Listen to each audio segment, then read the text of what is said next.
Stop explaining yourself. Seriously. Stop trying to make people understand your choices, your decisions, your reasons for doing what you do. Because every time you open your mouth to defend yourself, you're not protecting your position. You're giving away the one thing that actually matters, your power. Most people don't realize this. They think defending themselves is strength. They believe that explaining their actions, justifying their decisions, proving they were right, that this is how you maintain respect. But it's the exact opposite. Defense is weakness, disguised as rationality. And the people who truly understand power know this instinctively. Here's what happens the moment you defend yourself. You're reacting. You're proving you care. You're showing that their words moved you, that their opinion matters enough to shake your composure. And in that instant, they've won. Not because they were right, but because they made you flinch. 500 years ago, in the blood-soaked political landscape of Renaissance Italy, Niccolo Machiavelli watched carefully. He observed princes, leaders, warriors, and politicians. He saw empires built and destroyed. And he discovered something that most people still don't understand today. The powerful never defend themselves. They don't need to. Their actions speak. Their presence commands.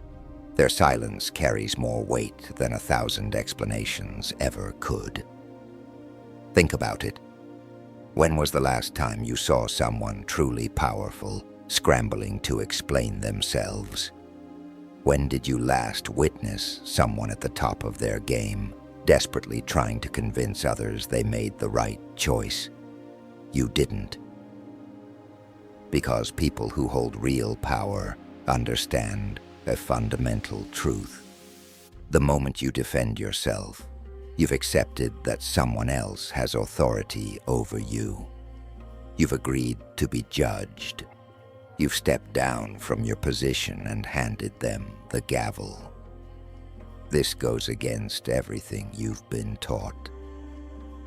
You've been told that good communication means explaining yourself, that healthy relationships require justification, that being understood is important. And in some context, that's true. But there's a massive difference between choosing to share your perspective and feeling compelled to defend your existence. One comes from power. The other comes from fear. Machiavelli understood that perception shapes reality more than facts ever will.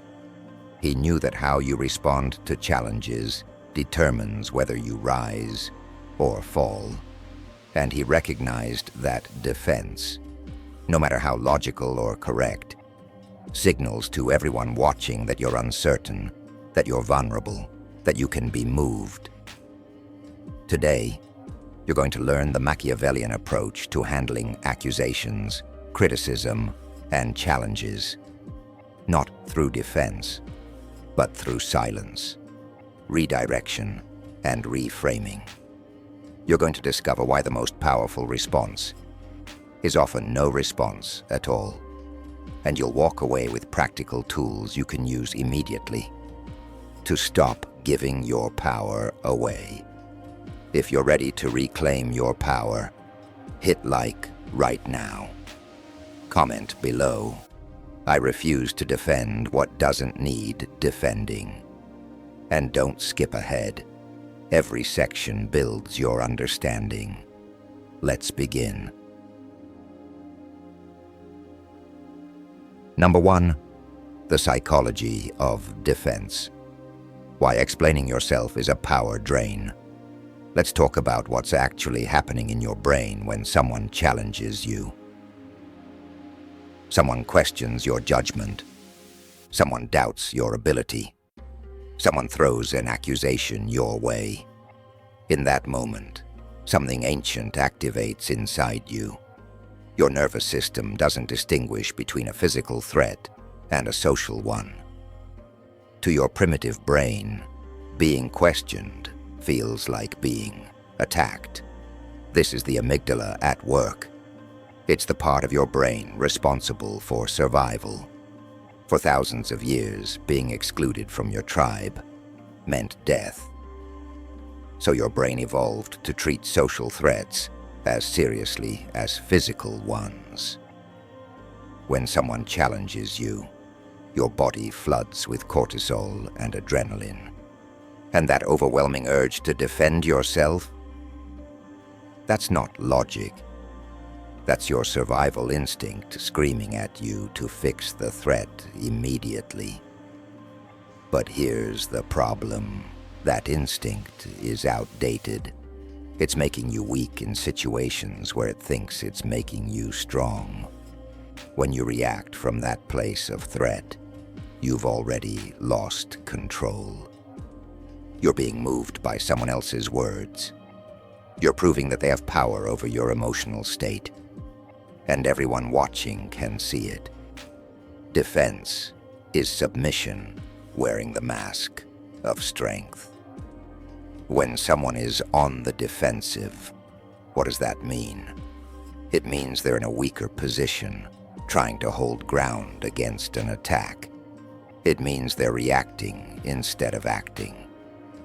It means someone else set the terms of engagement, and they accepted those terms. Now contrast that with someone who doesn't defend themselves. Someone who hears an accusation and simply looks at the accuser with calm eyes. Someone who lets the words hang in the air without scrambling to fill the silence. What message does that send? It says, your opinion doesn't move me. Your judgment doesn't define me. I don't need your validation to know my worth. That's power. Here's something most people never consider. When you defend yourself, you're validating the accusation. You're treating it as legitimate enough to require a response. By defending yourself, you've elevated it. You've given it importance it never deserved. Psychologists call this entering someone else's frame. A frame is the context through which we interpret reality. When someone accuses you, they're trying to impose their frame. You did something wrong, and you need to answer for it. The moment you start defending, you've stepped into that frame. You've accepted their version of reality. And once you're in their frame, even perfect logic won't get you out. Someone says, "Why are you always so difficult?" If you respond with, "I'm not difficult, I just have standards," you're defending. You've accepted the premise that your behavior is on trial. But what if you simply said, "What makes you say that?" Or, "Interesting perspective," and moved on? You haven't defended anything. You've either redirected the conversation back to them, or acknowledged their opinion without giving it power. This is the difference between reacting and responding. Reacting is automatic, emotional, and defensive. Responding is intentional, calm, and strategic. Reacting gives away power. Responding maintains it. Here's the brutal truth. Most accusations aren't about discovering truth. They're about power. They're tests. Someone is probing to see if they can move you, if they can make you react, if they have influence over your emotional state. And every time you defend yourself, you're failing that test. You're confirming that they can control you. Think about the people in your life who seem untouchable. The ones who navigate criticism with grace. They're not defending themselves constantly. They're not explaining their every move. They're simply moving through the world with the quiet confidence that comes from not needing external validation. You don't owe everyone an explanation. You don't need to make everyone understand. Sometimes the most powerful thing you can do is absolutely nothing. Let them think what they want. Let the accusation die in the silence. Let your continued success be your only argument. Number 2, Machiavelli's framework. What the prince really taught about reputation and power. Niccolò Machiavelli didn't write The Prince to teach people how to be good. He wrote it to teach them how to survive and dominate in a world where power is constantly under attack. And one of his most profound insights is that your reputation isn't built on truth. It's built on perception. And perception is controlled not by what you say, but by what you refuse to say. In chapter 18 of The Prince, Machiavelli writes, "Everyone sees what you appear to be. Few experience what you really are. This is the foundation of everything. What you actually are matters far less than what people perceive you to be." And when you defend yourself, you're trying to change perception through argument. But perception doesn't change through argument. It changes through demonstration, through composure, through the unshakable frame that says, "I don't need to convince you of anything." Machiavelli watched the princes of Renaissance Italy rise and fall. He saw the most virtuous leaders destroyed and the most ruthless leaders thrive. And he realized something critical. Survival in the arena of power has almost nothing to do with being right, and everything to do with being unmovable. First principle, strategic silence. Machiavelli understood that words are weapons that can be used against you. Every explanation you give creates new ammunition for your enemies. Every defense you offer reveals what threatens you, what you're afraid of. But silence? Silence is a fortress. You can't find weakness in what isn't said. When your results speak for themselves, defending yourself becomes unnecessary.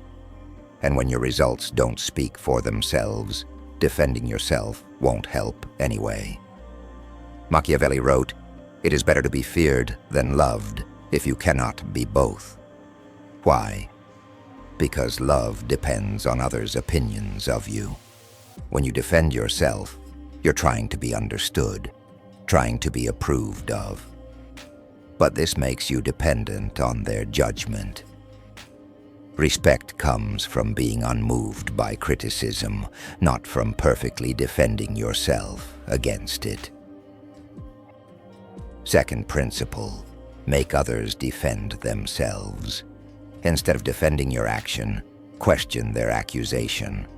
Instead of explaining yourself, make them explain why they think they have the authority to question you. A simple question flips the entire dynamic. What makes you say that? Why would that concern you? Suddenly, they're the ones who need to justify themselves, and you never defended a single thing. Third principle, perception management is everything. Machiavelli advised that a prince must control how others see him, and defending yourself is the fastest way to lose control of your image. Perception is shaped by confidence, by composure, by the unwavering frame that says, "I am what I am, and your opinion doesn't change that." The moment you break that frame to explain yourself, you've shattered the illusion of strength. Think about leaders who've weathered massive scandals. The ones who survived didn't defend themselves with detailed explanations. They either said nothing and let time pass, or they reframed the entire narrative. They maintained their composure, and public perception shifted, not because they proved their innocence, but because they demonstrated they were unmoved. Fourth principle: choose your battles with ruthless precision. Machiavelli wasn't saying never respond to anything. He was saying that when you do respond, it's never defense. It's strategic reframing. Defense says, your accusation has merit, but here's why I'm still acceptable. Reframing says, you've misunderstood the entire situation, and here's the context that makes your question irrelevant. The Machiavellian framework ultimately teaches this. Your power is not in your ability to convince others you're right. Your power is in your refusal to need their validation in the first place. It's in your capacity to remain unmoved, while others scramble to move you. So, stop defending yourself. Start controlling the narrative. Stop reacting to accusations. Start making accusers defend their questions. That's real power. That's what separates those who merely survive from those who truly dominate. Number 3, the power of silence. Why saying nothing is your strongest weapon. Silence terrifies people. Not the comfortable silence between friends, but the deliberate, calculated silence in the face of accusation. It creates a void that most people desperately need to fill. And in their rush to fill it, they reveal everything about themselves, while you reveal nothing. This is the first weapon Machiavelli understood that most people never use. Strategic silence. When someone accuses you and you remain silent, something psychological happens. The burden of proof shifts. They expected you to scramble, to explain, to defend. Your silence breaks their script. Now they're uncertain. Did you not hear them? Do you not care? Are you so confident that their accusation doesn't even merit a response? That uncertainty is power flowing back to you. Think about courtrooms. The person who talks too much, who over-explains, who can't stop justifying, that person looks guilty. The person who speaks only when necessary, who answers briefly and then stops, that person appears in control. Silence is confidence made visible. Machiavelli observed that the most powerful leaders rarely spoke more than necessary. Every word was calculated. Every response was strategic. They understood that words commit you to positions, create targets for attack, and reveal your thinking to enemies. But silence? Silence commits you to nothing. It creates no ammunition. It forces others to make assumptions. Here's how to use strategic silence effectively. When someone accuses you, pause. Let the words hang in the air. Count to 3 in your head. Let them feel the weight of what they just said. Then, if you choose to respond at all, do it from a place of calm decision, not reactive defense. Often that pause alone is enough. The accuser starts backtracking, clarifying, softening their tone. They've already lost, and you haven't said a word. But silence isn't just about not speaking. It's about controlling your nonverbal communication. Maintain steady eye contact. Keep your posture relaxed but upright. Don't fidget. Don't look away. Don't show discomfort. Your body language must communicate. I heard you. I'm not moved. This is psychological warfare at its finest. Most people can't handle being met with calm silence. It triggers their own insecurities.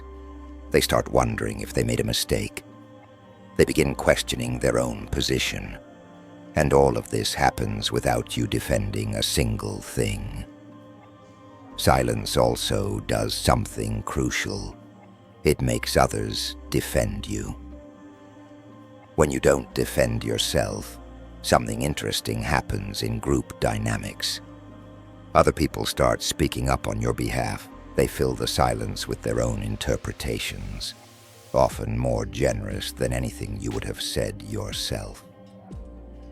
But here's the critical distinction. Silence is not avoidance. Avoidance is running away from the conversation. Silence is standing in the conversation and choosing not to play by their rules. Avoidance comes from fear. Silence comes from power. Machiavelli knew that the leader who speaks least controls most. When you defend yourself constantly, your words lose value. But when you speak rarely and only with purpose, people listen. Your silence makes your eventual words matter more. Number 4, redirection and reframing. How to shift the conversation without defending. So what do you do when silence isn't enough?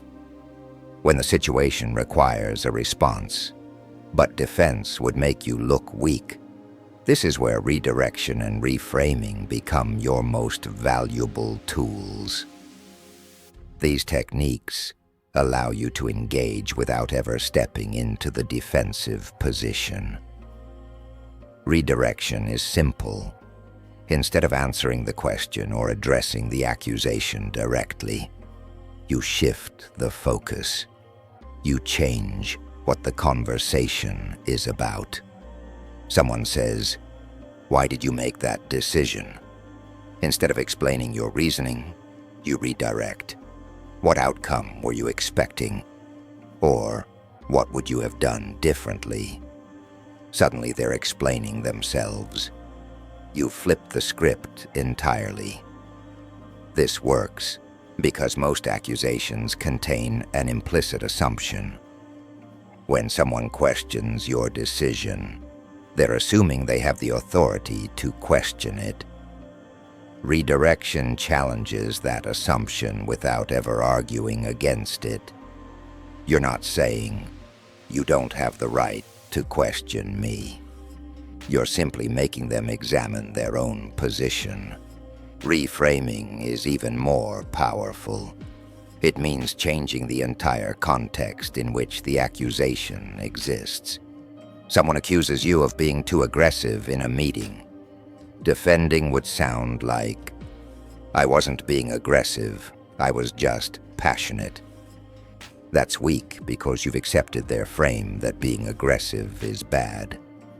Reframing sounds like, "I'm focused on results," and sometimes that means challenging ideas that don't serve the goal. If you have concerns about the approach, I'm open to hearing them. You've completely changed what the conversation is about. It's no longer about whether you were aggressive. It's now about results and constructive feedback. You've maintained control of the frame. Machiavelli understood that the person who defines the terms of the debate usually wins the debate. When someone accuses you, they're trying to define the terms. Defense accepts their terms. Reframing establishes your own. Here's a practical framework for reframing any accusation. First, acknowledge without agreeing. "I hear that's your perception," or "That's an interesting take." This doesn't validate their accusation, but it shows you're not rattled. Second, introduce the broader context. "What I'm focused on is," or "the bigger picture here is." Now you're controlling what the conversation is about. Third, invite them into problem solving. So how do we move forward effectively? Notice what you've done. You never defended yourself. You never argued about whether the accusation was true.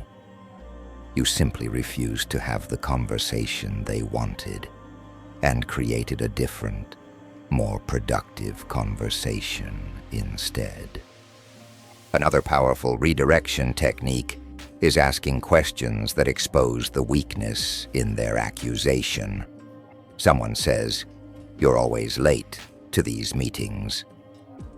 Instead of defending your attendance record, you ask, "Which meetings specifically?" Usually they can't name them, or they name one or two, which proves always is an exaggeration. You've exposed the weakness without directly arguing. The key to both redirection and reframing is maintaining emotional composure. If you redirect, but you're visibly angry or defensive, you've already lost. The power comes from delivering them calmly, as if their accusation simply isn't that important to you. Number 5, practical drills, daily exercises to build your non-defensive power. Understanding these principles intellectually is one thing. Actually implementing them when someone's questioning your judgment is entirely different. That's why you need practice. You need drills that train your nervous system to respond from power rather than fear. Drill 1. The 3-second pause. Starting today, every time someone asks you a question that triggers even a slight defensive reaction, pause for 3 full seconds before responding. Count in your head. 1, 2, 3. This breaks your automatic defensive reaction. It makes the other person slightly uncomfortable, which shifts power to you. And it gives you time to choose a response rather than react from instinct. Practice this until the pause feels natural. Drill 2. Question the question. For 1 full week, every time someone questions your decision or judgment, respond only with a clarifying question. Don't explain. Don't justify. Just ask, "What makes you ask that?" Or "What's your concern specifically?" This trains you to redirect naturally. It also reveals that many accusations aren't based on anything substantial. People often question you out of habit or insecurity. Drill 3. The minimal response. Practice responding to criticism with as few words as possible. Someone says, "That idea won't work." Instead of explaining why it will work, say only, "We'll see," or "Maybe," or "Okay." Then stop talking. This is incredibly difficult because we're trained to fill silence and defend our positions. But minimal responses preserve your power while giving nothing away. Drill 4. The Reframe Journal. At the end of each day, write down one situation where you defended yourself. Then rewrite what you said using reframing. You defended, "I was late because traffic was terrible." Reframe, "I'm here now. Let's make the most of our time." You defended, "I'm not being difficult. I just want quality work." Reframe, "I maintain high standards. What specifically concerns you?" Do this daily for 30 days. You're training your brain to automatically see the reframe option. Drill 5.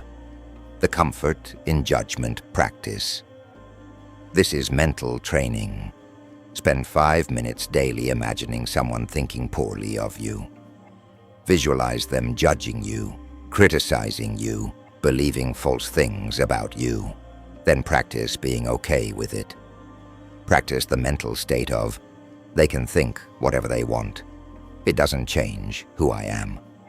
This desensitizes you to the fear that drives defensive behavior. Drill 6. The body language hold. When someone criticizes you, practice keeping your body completely still for 10 seconds. Don't lean forward. Don't gesture. Don't shift your weight. Just stand or sit calmly with neutral expression. This physical stillness creates mental stillness. It prevents your body from expressing the defensive reaction your mind wants to have. These drills work because they create new neural pathways. Right now, your brain has a well-worn path. Accusation leads to defense. You're building a new path. Accusation leads to pause, assessment, strategic response, or strategic silence.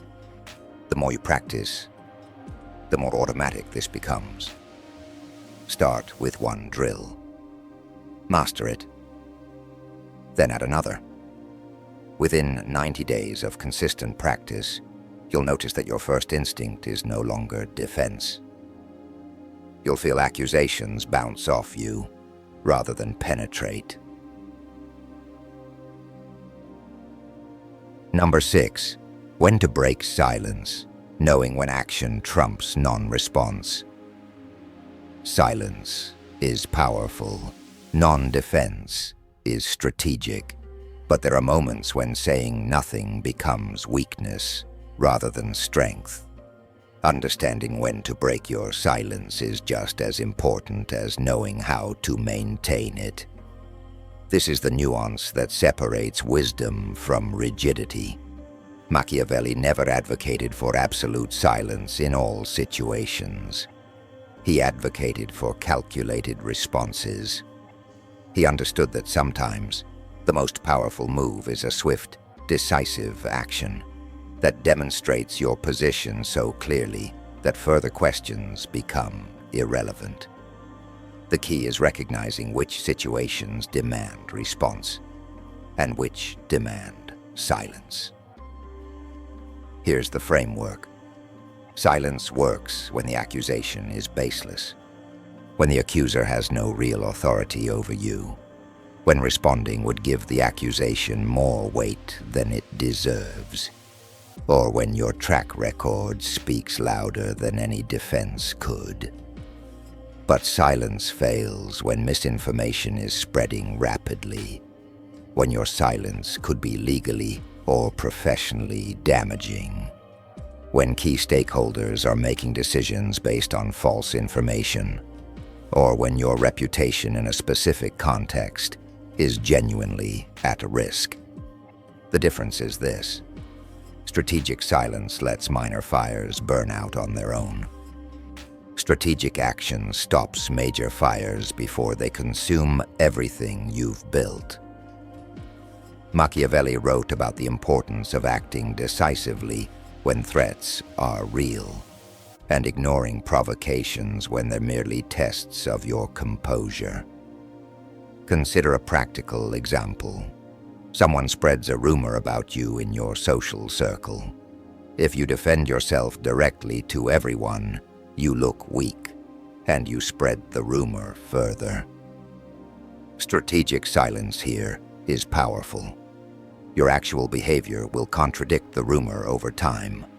But if that same rumor is being told to your employer and could cost you your job, silence is suicide.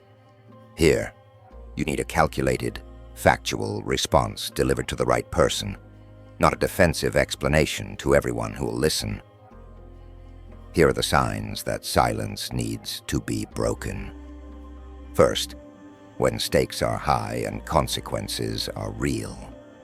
If remaining silent will result in tangible damage to your livelihood, safety, or critical relationships, respond. But respond strategically, not defensively. Second, when you have new information that reframes the entire situation, this isn't defense. It's providing context that changes the narrative. Third, when your silence is being interpreted as admission of guilt by people whose opinions actually matter to your goals. But even when you break silence, you don't defend. You reframe. You provide facts without justification. You demonstrate through action rather than explanation. You control the narrative instead of reacting to it. Here's the decision matrix. Ask yourself, will my silence here be interpreted as strength or as admission? If strength, stay silent. If admission, act. Then ask, can I demonstrate my position through action rather than words? If yes, do that instead of speaking. Finally ask, am I responding because I need to or because I want to feel better? If it's the latter, stay silent. Your emotional comfort is not worth your strategic position. When you do choose to break silence, make it count. Speak once, speak clearly, and then return to silence. Don't engage in back and forth. Don't defend your response. State what needs to be stated, and move on. The truly powerful understand this balance. They're not rigidly silent in all situations. They're strategically silent in most situations, and decisively clear in the few that actually matter.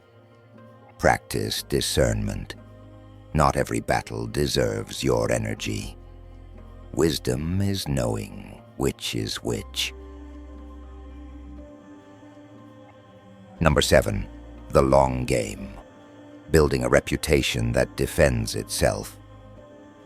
The ultimate goal isn't learning how to respond to accusations.